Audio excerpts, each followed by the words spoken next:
So very shortly, engine 475 will be passing by the high side of the train. 475 was built in 1906 by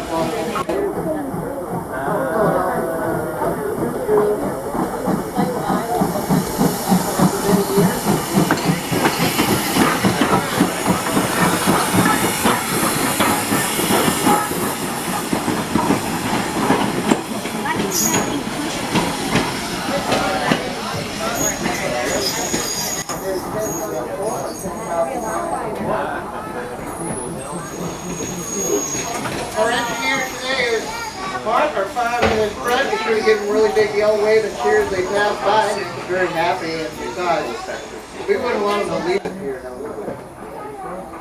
it'll be a long walk there. So just be here for a few minutes, and then we'll be on our way. Everybody for the latest case.